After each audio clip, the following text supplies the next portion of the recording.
Welcome to AdventureSphere. This channel is dedicated to missing people who are associated with a still missing vehicle. We ask you to consider subscribing, watch our content, ring the notification bell to learn when we upload new information, and share our videos to help spread awareness and help locate those who've lost their voice. The National Suicide Prevention Lifeline can be reached by dialing 988 or 1-800-273-8255. Calls are free and confidential. According to the National Missing and Unidentified Persons System, every year over 600,000 individuals go missing in the United States. While many are quickly found and returned to their families, others remain missing as years pass by. This is Clarence's story. So Clarence Robert Gibson Jr., goes by CR and JR, then 45, is missing from Olustee, Florida. His last date of contact was Tuesday, June 20th, 2006, when he was to start working a new job with a timber company. Family hadn't heard from him, so stopped by his mobile home off Possum Trot, near the Baker-Union County line. Clarence lived deep in the Osceola National Forest, where the trees are beautiful and dirt roads are abound. Only a few miles from town, but it seemed like another world. Clarence served time in the U.S. Marine Corps and has no criminal history. His son Nick remembers his father telling him as a child that if he ever saw someone near their home, to use the gun. Did Clarence see something he shouldn't have? The Baker Correctional Institution also has a satellite work camp just a couple of miles from the home. Maybe that had something to do with the comment. It was built in 1978, and he was rightly concerned or worried an inmate might be exploring the area. When investigators arrived to Clarence Jr.'s home, they discovered the door was unlocked and his insulin was at home, something family said he would never leave behind. They learned that his new employer called and stated he didn't show up for work. Clarence Jr.'s brother Steve also shared some insight. Clarence was the life of the party and loved making people laugh. He also battled depression. Steve shared that just a couple of weeks before he vanished, Clarence spoke of a picturesque spot near Live Oak. It's a town about 30 miles away. It was a muggy Tuesday, June 20th, 2006. He was to report early to work, most likely to avoid the extreme weather conditions. The high was 92, the low was 69. There was no rain. The sunrise was at 6:30 a.m. and it set at 8:33 p.m. Clarence's truck has yet to be located.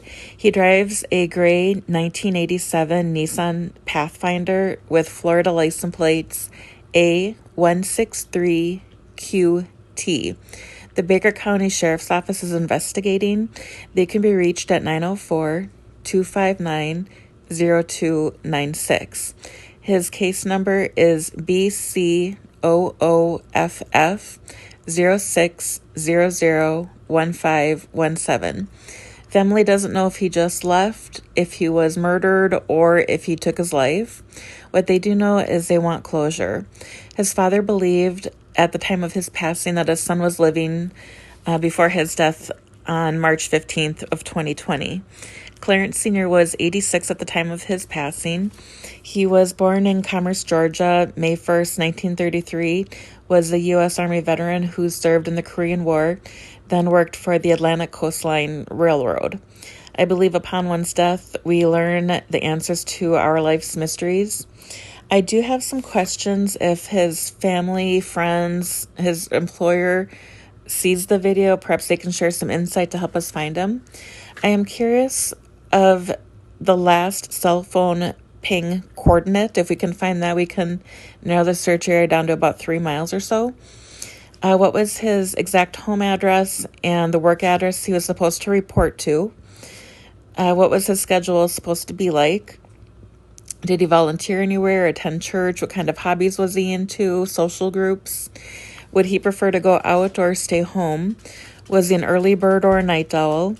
Did he give any possessions away in the month or two before he disappeared? Does he prefer driving on main roads or back roads? Is he comfortable driving at night? Were the license plate readers checked?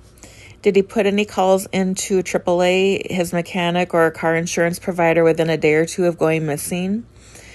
We know he always carried his insulin with him. Did he have any other items? Water, pocket knife, multi-tool, anything like that? Is he conditioned to drive long distances? And then does he have any other chronic health issues besides being diabetic, such as being epileptic, any recent head trauma? How's his blood pressure? And then what was the place of his last verified financial transaction? Something we could track with either a credit card or a check, something like that. Let's see here. What else I have? So we are working on securing sonar and other equipment needed to physically search for the people featured on our channel, including Clarence. We ask you to consider donating through one of the links in the description box. It's not mandatory, but because of your generosity, we'll be able to offer our services free of charge, provide some closure in the form of identifying bodies of water where we searched and we know their loved one isn't, or let them know that we found a vehicle matching the one that was missing, was discovered, and then it was reported to the lead investigating agency. The places I'm about to mention are shared with my blessing, so Clarence can be reunited with his family, regardless who higher powers work through. The description box has our email address if you'd like to share insight on a missing person or donate equipment. The video of Google Earth has a measurement from our current best starting location and goes out to possible search areas.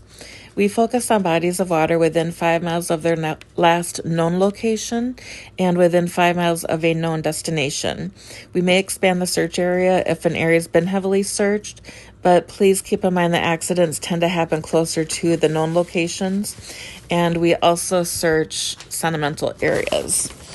So first I mentioned I was curious to the address he was supposed to report to for the first day of work. I'd like to search the water bodies on both sides of the route. He may have realized he forgot his insulin and turned around and accidentally went into water on his way back home to get it. Or he may have just had a diabetic crisis and went in someplace. Secondly, I'm very curious to the exact location of the place he mentioned to his brother near Live Oak that he spoke highly of. I'd like to believe he'd be too excited about his new job to entertain the idea of self-harm, but it's the second theory we need to explore. Then other closer bodies of water I'd like to look at would be Olustee has Ocean Pond. There's a boat ramp there. There's a dirt road north of a pond, and it's west of National Forest Road 211. And then there's another one off of, it's north of the pond, and it's west of National Forest Road 207. There's water at the Forest Road 238 and Northeast 167th Terrace at Swift Creek Pond. Then there's Palestine Lake. And then looking around Live Oak, there's Suwannee Lake, 33 miles out. Workman Lake, also 33 miles out. Blue Lake is 32 miles, and Crawford Lake is 32. So I mentioned earlier that every day approximately 1,600 people go missing in the United States.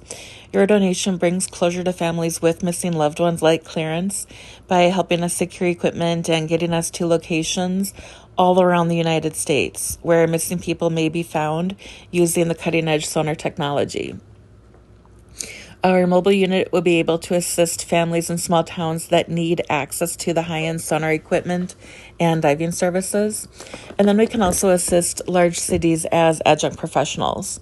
We help families, area government, environmental cleanup efforts, and other public safety entities free of charge. When you donate to AdventureSphere, you ensure that volunteers can continue to help locate those who've lost their voice. Thank you for whatever support you're able to provide. If you'd like to help Clarence's family find him, please subscribe, give the video a thumbs up, and ring the notification bell to receive progress reports. There's just a few minutes left. I'm going to let the video play out if you'd like to see the entire search area. If you see something I missed, please let me know in the comment section below. Thanks for watching, stay safe, and remember that we love you.